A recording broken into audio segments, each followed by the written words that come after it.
Who has their mock exam soon?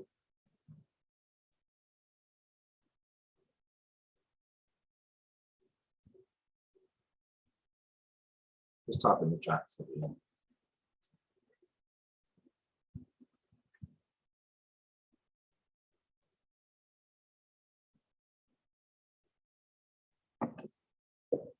So 2 weeks, next week, sometime between now and the 8th of September, roughly there should be. So we're going to send the next 2 weeks doing some practice exam questions. The absolute easiest marks are in the multiple choice questions, without a doubt. Most of them you can answer with a little bit of chemistry knowledge and a little bit of parallel thinking. So, who is stressed about their ATAR?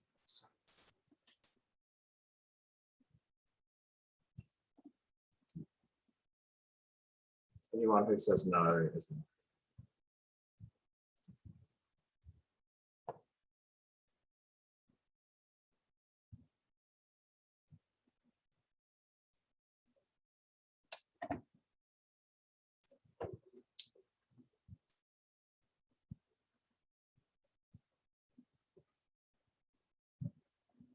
That doesn't go along. Why?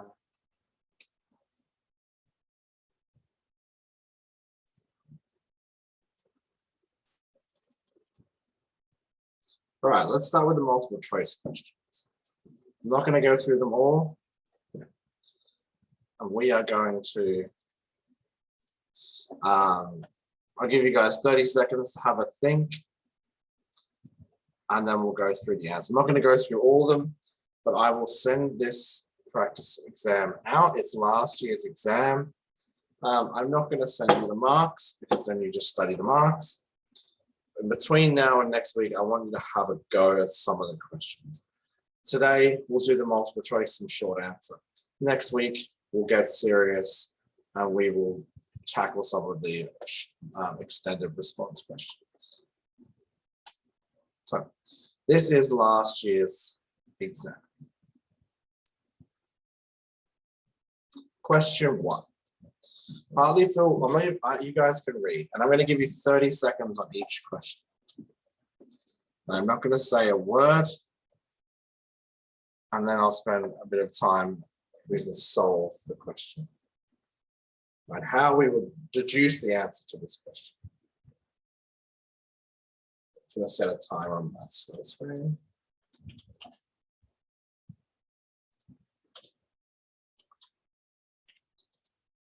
If you think you know the answer, throw it in the chat.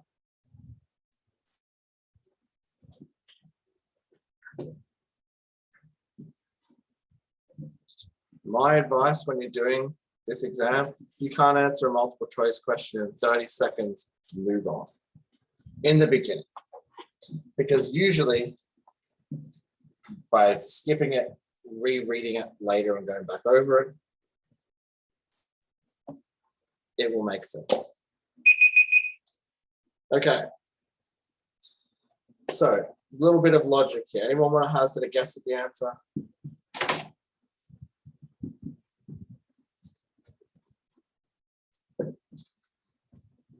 So for this question, if we leave a bottle on a desk and we left the lid off, eventually there'll be no water in the bowl. I mean, it would take a long time. So for this question, we can eliminate A and B because the question states that the water level in the bottle must remain constant. And this tells us that the rate of condensation and the rate of evaporation, because the water's evaporating up, hitting the top of the bottle and coming back down. It's never going to be 0. So in this question, the answer is D, which is equal to the rate of condensation, but not equal to 0. So they are the same, condensation and evaporation. The water is evaporating up into the top of the bottle, and then it's coming back down, but it's not equal to 0. All right, question 2. I might actually make this a 45-second. I'll make this question a 60-second timer for you guys. So have a go. Remember, everything that you guys struggle with in these, we're going to go over again later on. So question 2, what do we need to know?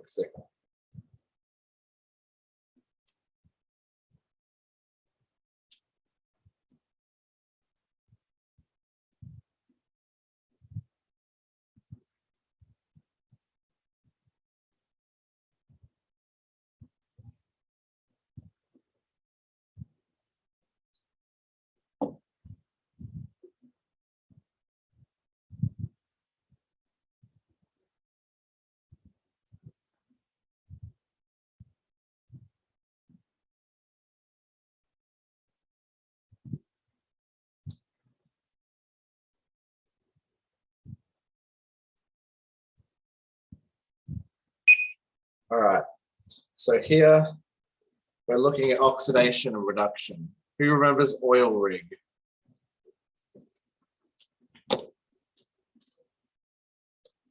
Oxidation is loss, reduction is gain of electrons. So I use the board to go through this. So magnesium in its elemental form, oh, I just realized that was that. Hang on.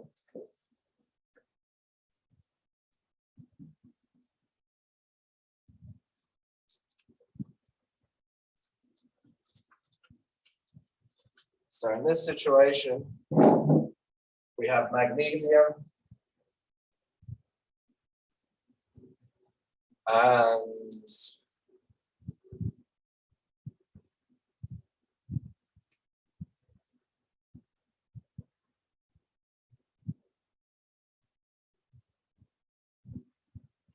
so can anyone explain to me what's happening to magnesium and what's happening to silver from an oxidation state? We will basically finish this exam and a couple of other exams over the next 5 or 6 recordings.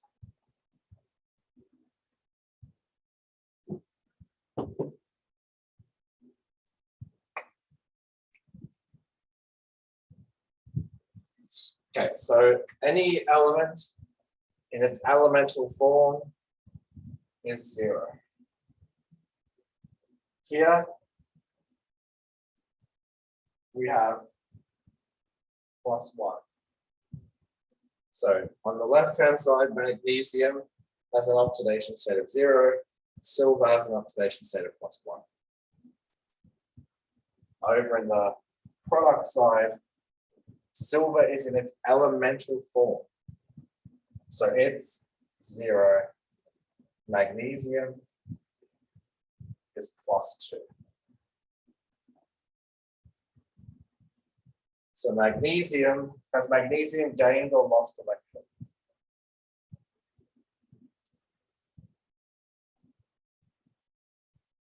No, it says lost.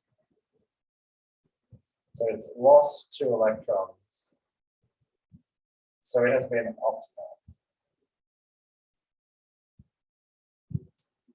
Silver, each silver molecule or silver atom has gained 1 electron.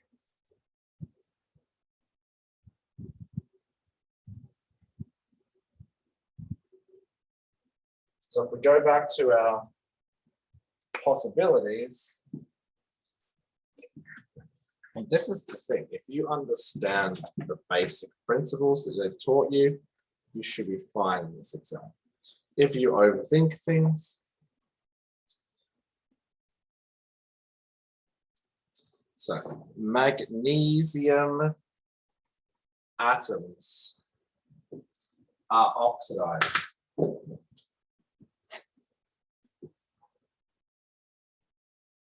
Does anyone remember what the reducing agent is?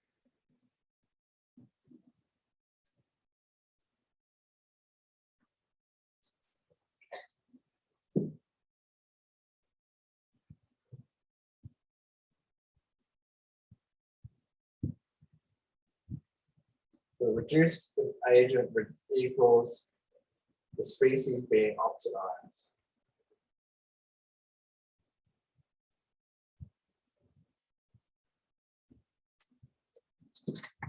So magnesium is being oxidized, losing 2 electrons, and it's also the reducing agent. So the correct answer for this one would be D.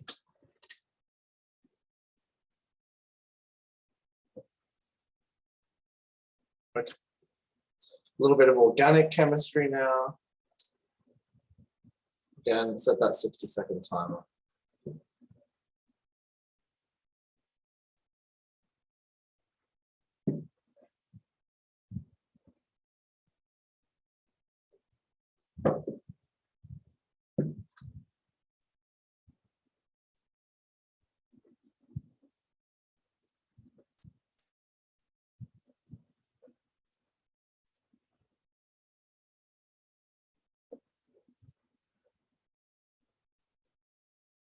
So what kind of reaction do we have here?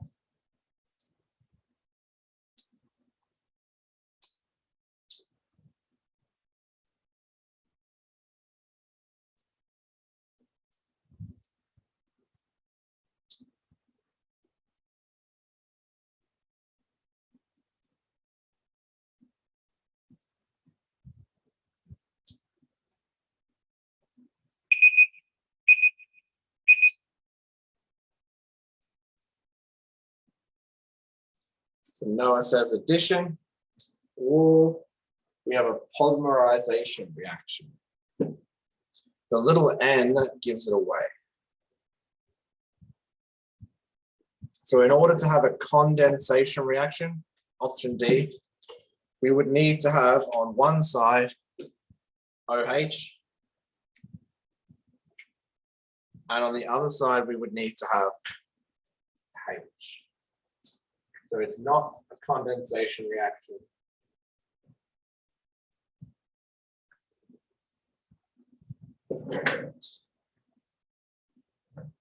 It's not an esterification reaction because we're not creating an ester. We're not mixing alcohol and carboxylic acid. Hydrolysis is to break something down. So we have an addition reaction, and in this, we are going from ethene to polyethene. If you go back and watch the polymers video that we did last week, that should explain all of that.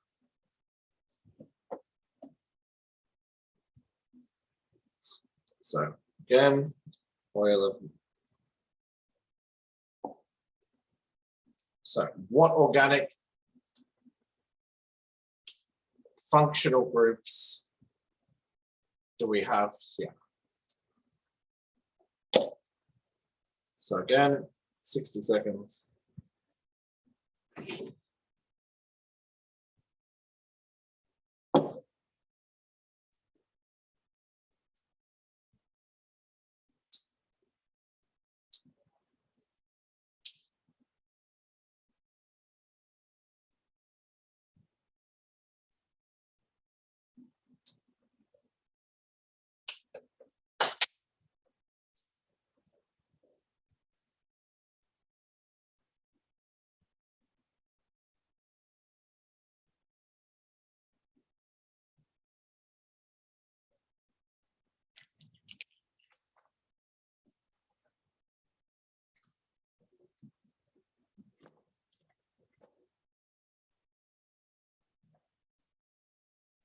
Any ideas?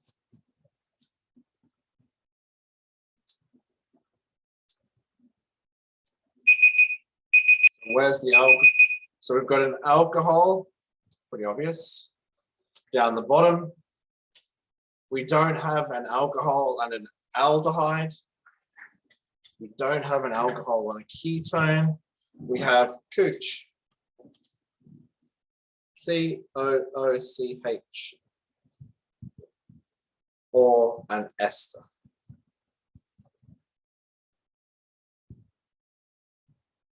So questions, I'm just picking out a random selection.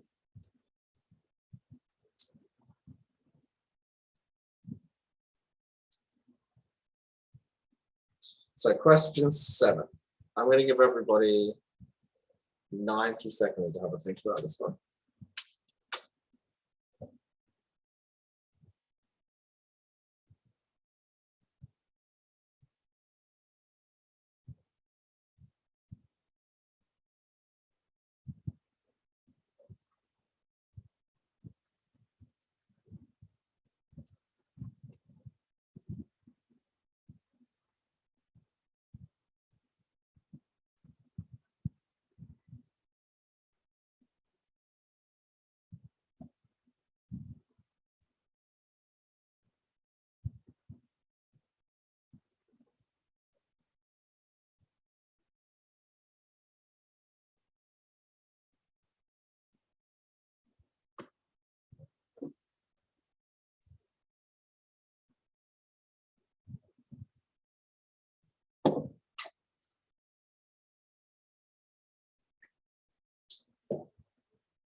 Any ideas on this one?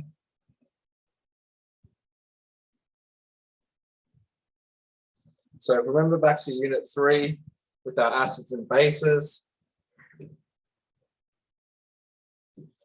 We're looking at not just the pH, but the pH in comparison to the concentration.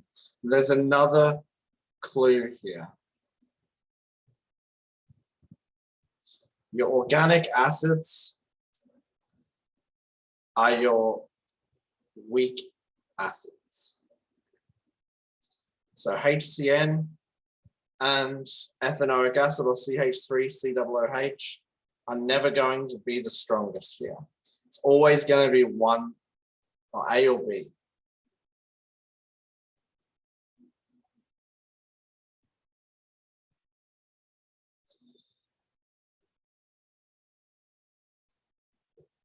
So it would be, as Noah said, B. Sulfuric acid as the strongest, HCN or hydrocyanic acid as the weakest. Because at a concentration of 1.5 times 10 to the power of 1 moles, it's got pH of 5. So that would indicate it's pretty weak.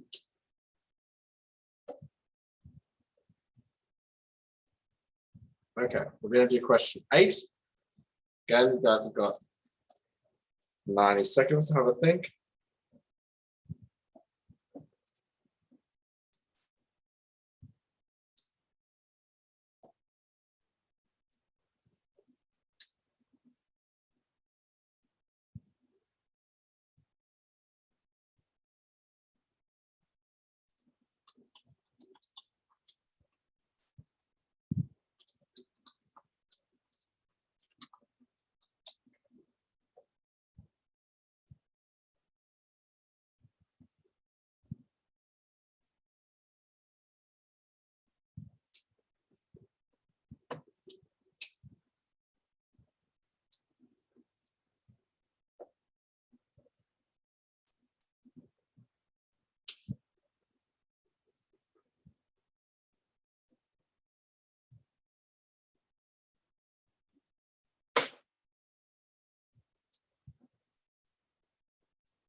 Any ideas on this one, question 8?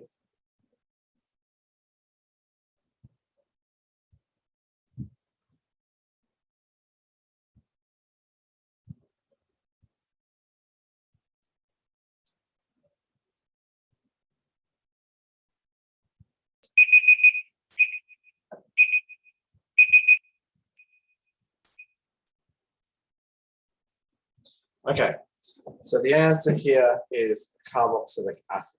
So when you mix sodium hydrogen carbonate with ethanoic acid, you actually produced an ester. So you actually produce soap, technically. So it's a bit of a weird one. It's not something they really teach you in class, so we will go through that. I've got a list of concepts that we're going to go through that they probably haven't taught you in class. All right, we've definitely gone through this one. Again, I'm going to give everyone 90 seconds and then we'll use the whiteboard to answer. I would like, even if you're just having a guess, to just see if you're on the right track.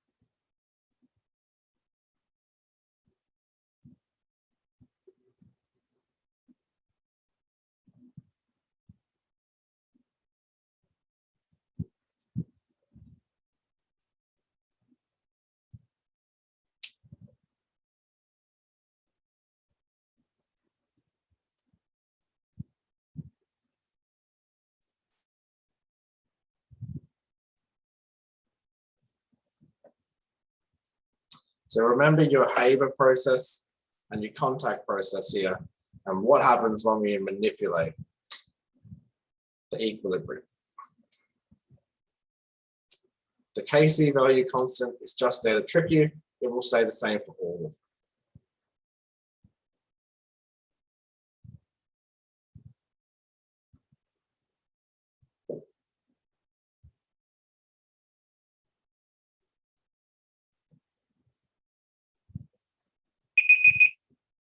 All right. So what we need to look for here, is this an endothermic or exothermic reaction?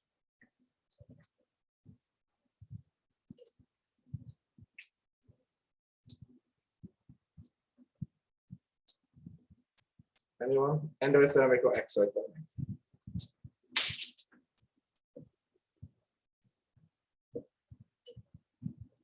It's exothermic. Which side has the most or the least number of gas molecules?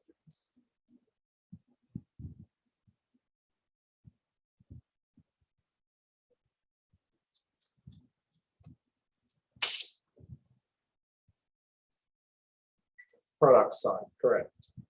Does a catalyst affect the equilibrium or the yield of the product?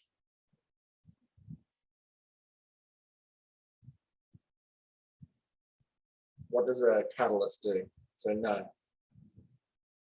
Catalyst, so we can wipe out, and this is what I'm trying to teach you guys. Look at the question and then look at the answers. The catalyst does not affect the equilibrium yield. So we can immediately remove answer B. Answer A says that if we remove chlorine, if we take away something from the left, the equilibrium will move to the right. Does that make sense? If we take away a reactant, is it going to create more product or is it going to go back the other way? Is the system going to break down the product to fill the hole left by taking away the chlorine?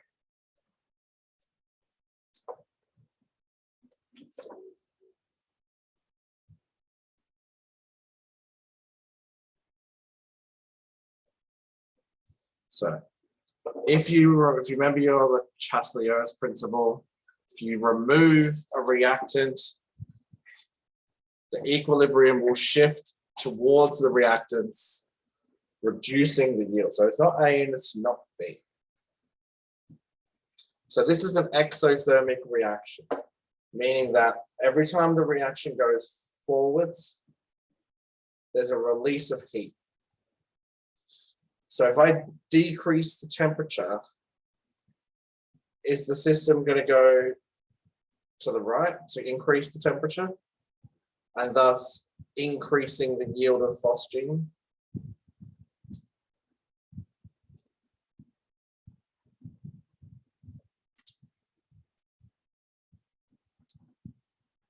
Is it going to be D?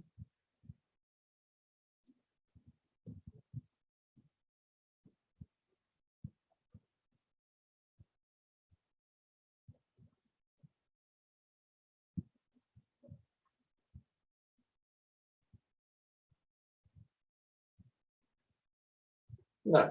If we decrease the temperature, the system will send the reaction to the product side, which would increase the yield. So it's C.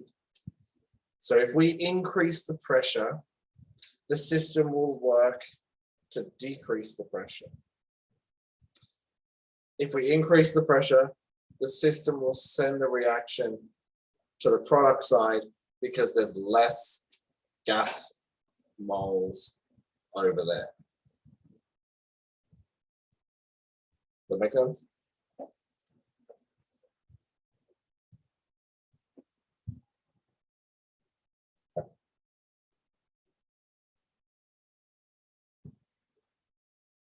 Okay, so question 10.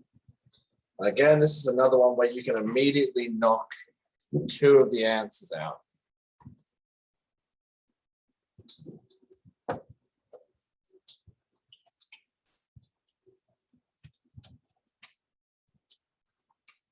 So again, 90 seconds. So what I'm not even trying to, it's just for your mock exam, is to figure out how to answer these questions. So we'll focus on multiple choice today, short answer, and then extended. Your extended response. Extended response is really just lots of short answer questions tacked together.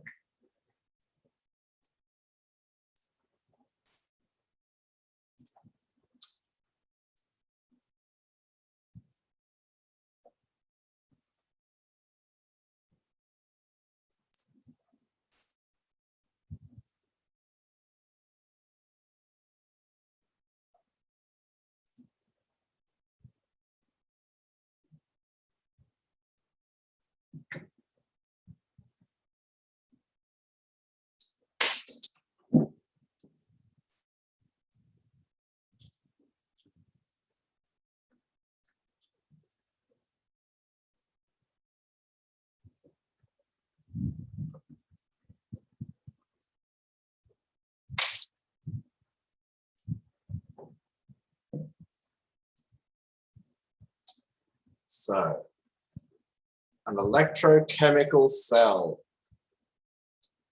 Anyone know what that is? No one remember?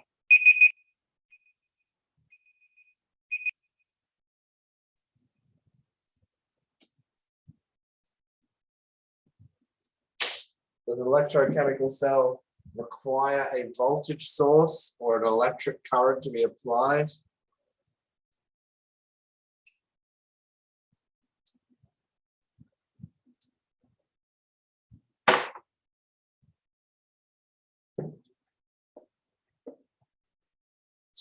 So this is another one. Look at the question and it'll narrow down the answers for you. So it tells you there's a voltage source. That tells me the reaction is not spontaneous.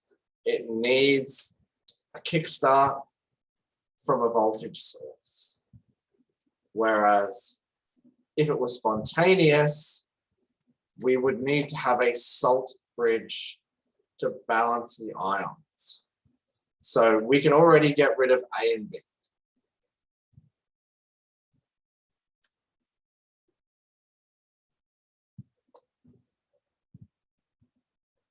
So in an electrochemical cell, oxidation occurs at the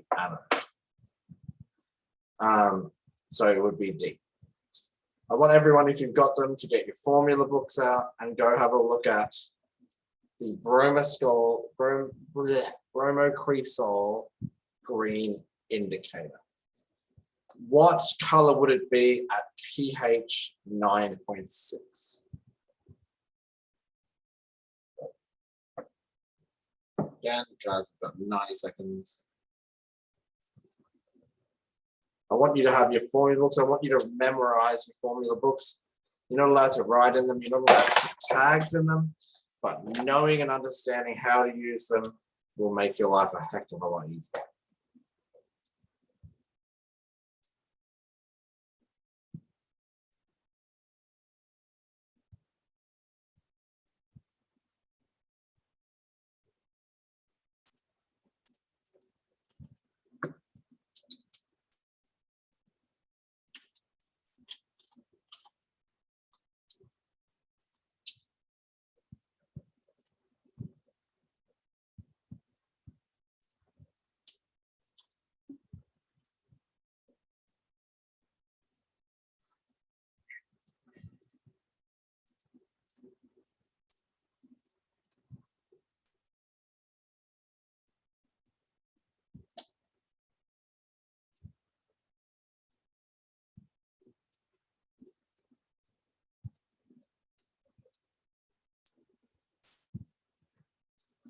So what color would our bromocresol indicator be at pH 9.6?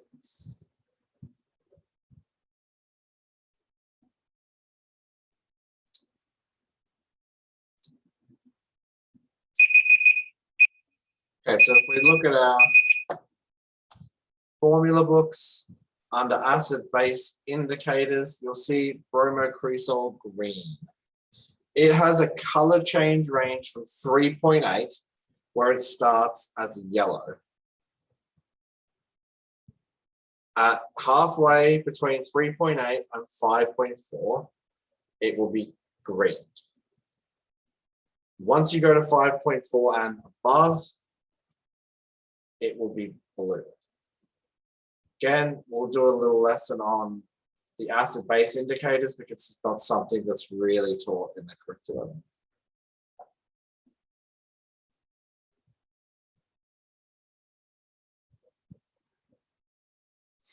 All right, question 12, a bit more organic chemistry. I'm sure we're looking for time. We're doing all right.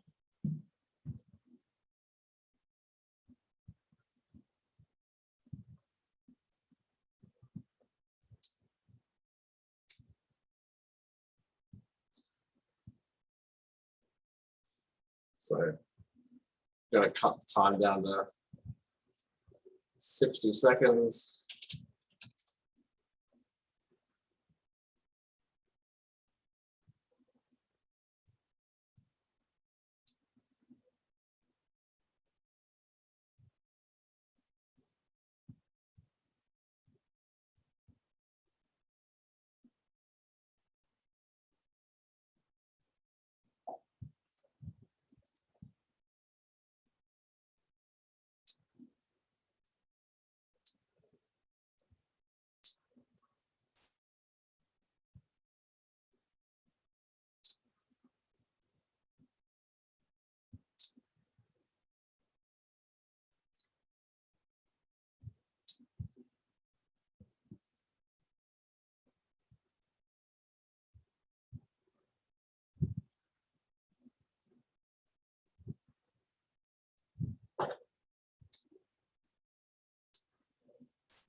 All right, anyone want to have a go? Someone, anyone? Remember our cis and trans isomers?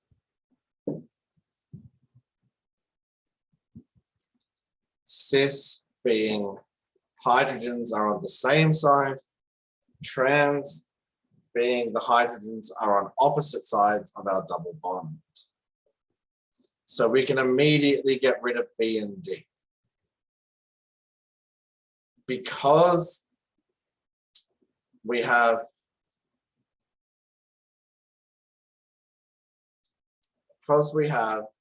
a straight chain molecule without any side chains, we would simply call it cis 2 pentene, which says we have 2 hydrogens on the same side, a carbon-to-carbon double bond coming off the second carbon, because we always count from the side that gives the functional group the lowest number possible. All right, expect you guys to get this one pretty quick. 60 seconds again. Equivalence point, pretty simple.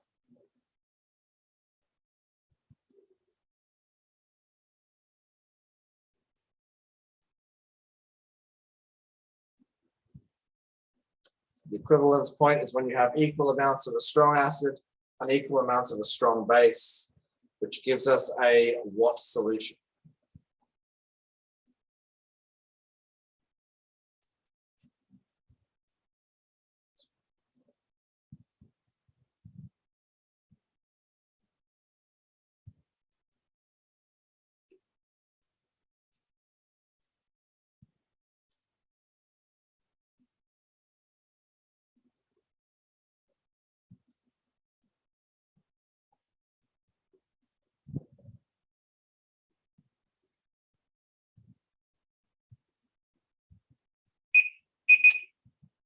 Okay, so the equivalence point is when we have equal amounts of a strong acid and strong base, which gives us a pH of 7, or the fourth point.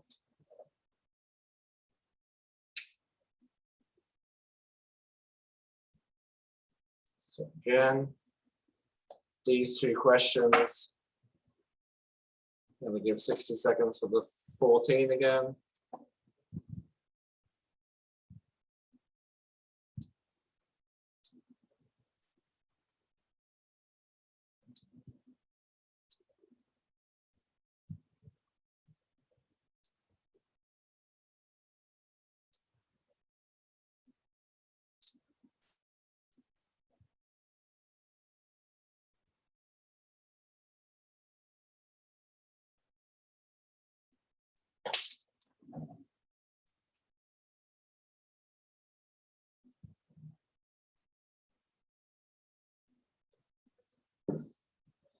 Anyone remember how to write the equilibrium expressions?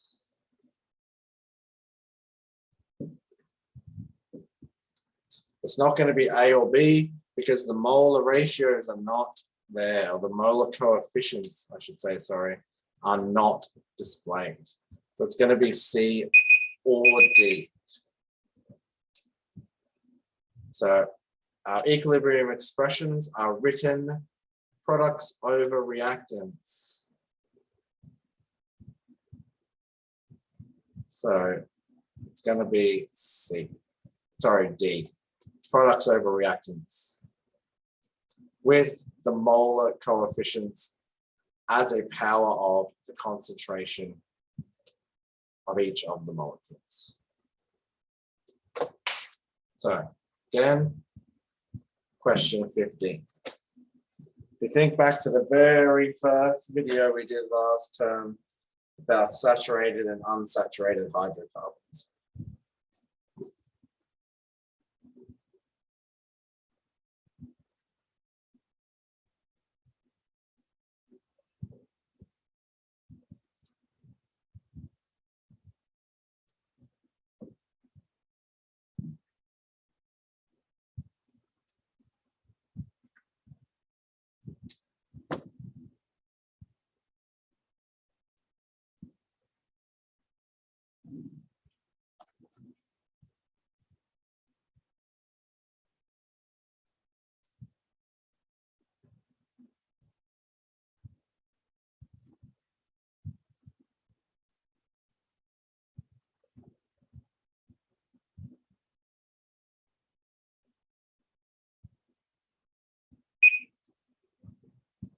Okay. Kai, what makes something saturated?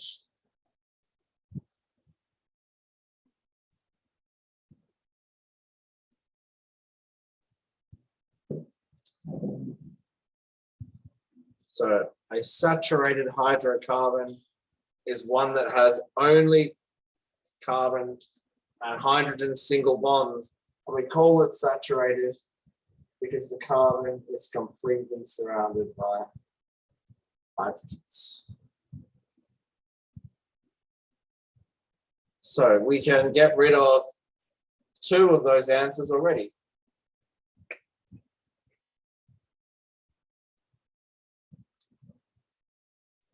We can get rid of B and D.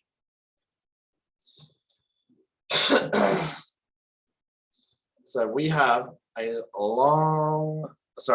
double bond smack bang in the middle there. That tells me this molecule is unsaturated. We also have a carboxylic acid group on the end. So it's going to be A. It's not going to be C because we don't have an aldehyde and a hydroxyl group. We've got C double OH, which is our carboxylic acid. All right, question 6.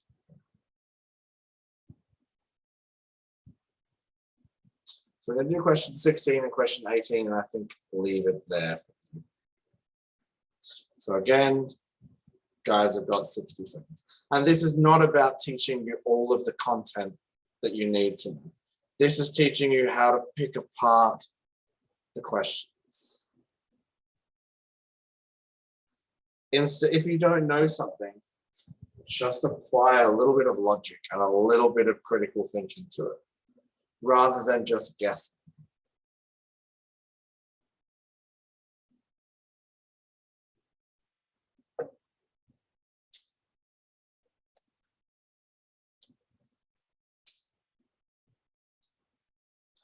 Because if you know your functional groups, you can get rid of 2 of these answers straight away.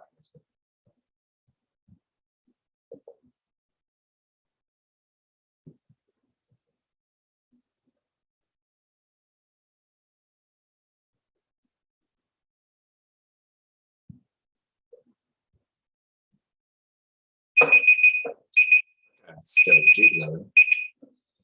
Okay, so question 16. On the left-hand side, we have carbon bound to nitrogen. That is a nitrile. So we can get rid of A, we can get rid of C.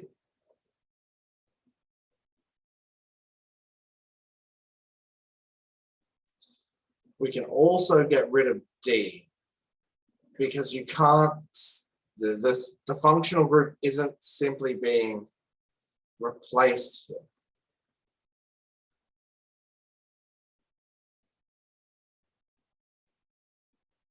The answer would be B.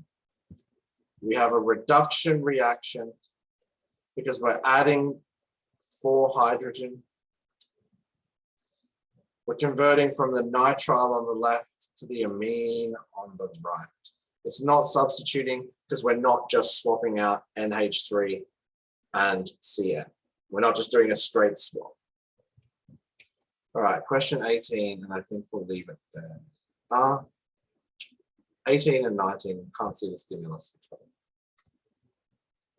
All right, 60 seconds for question 18.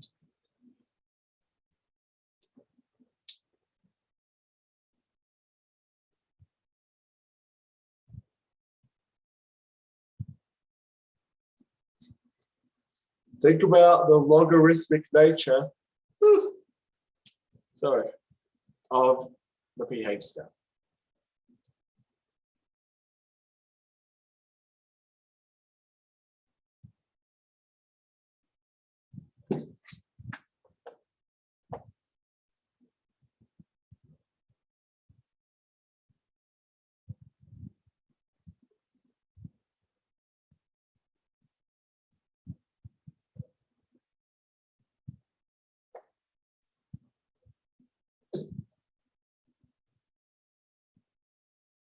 Any ideas? Again, this is just knowing the basics of the pH scale and being able to apply that knowledge.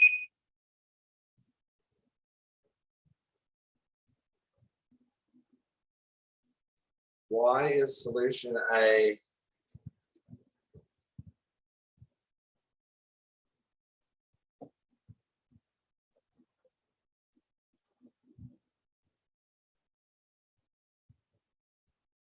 so the difference between pH 6 and pH 3 is 3 points. Each of those is 10 times. So pH 6 to pH 5 is a 10 times increase. pH 5 to pH 4, we're looking at 100 times the hydrogen concentration. pH 4 to pH 3, we're now 1,000 times the concentration of hydrogen. And it's more acidic because we're going down the pH scale. All right, question 19. Go.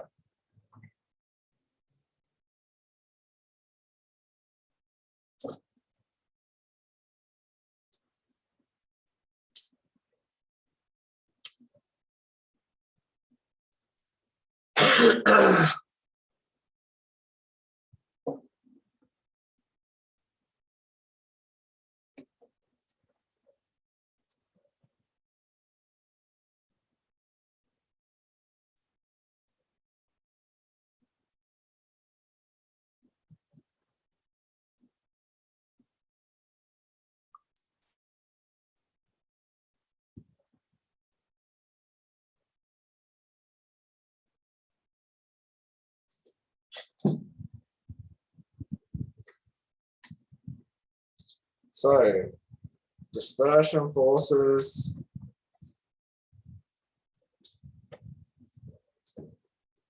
hydrogen bonding, disulfide bridges, and ionic bonding are all of our intermolecular forces.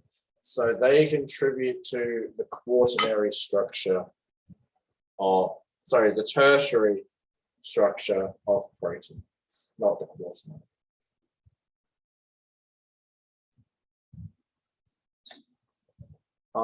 I will see you guys next week. We will deep dive into the short answer questions. I hope that helps if you guys are sitting your mocks before this next week. Just remember that to read the question and read the answers. More importantly, read the answers. What doesn't make sense? What do you know scientifically? And then you can put the answer together from there. I will see you guys next week.